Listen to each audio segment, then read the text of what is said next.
गोवन फिल्म्स भोजपुरी का audio video सबसे पहले आप तक पहुँचे तो हमारे चैनल को सब्सक्राइब करें और साथ में घंटी को दबाना ना भूलें।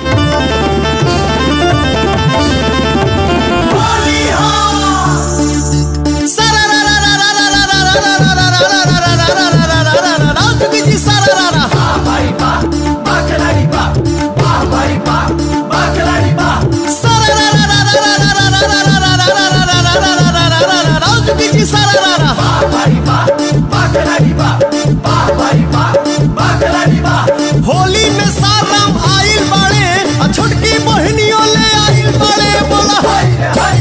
दीदिया तोहर का खा ले हो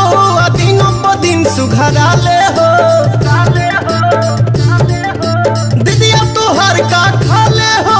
दिनों प दिन सुघरा ले हो हमसे करा दो बियाह सरो वही साले हो हमसे करा दो बियाह सरो वही साले हो हमसे करा दो बियाह सरो वही साले हो सारा रा रा रा रा रा रा रा रा रा रा रा रा जुगी जी सारा रा रा वाह भाई वाह बाखलाड़ी वाह भाई वाह बाखलाड़ी वाह जीजा तू ऐसा न पैबो ये साथ हमरा के जाने पूरा यूपी बिहार में हाय रे हाय बोला बोला हाय रे हाय बोला बोला हाय रे अपने बहनिया के बन जा तू अगुआ हो बन जा तू अगुआ अशोक के कदा यादगार तनी फगुआ अशोक के कदा यादगार तनी फगुआ सोझा से जब जाले हो लागे कि कदी हलाले हो हमसे करा दो बियाह सरो वही साले हो हमसे करा दो बियाह सरो वही साले हो हमसे करा दो बियाह सरो वही साले हो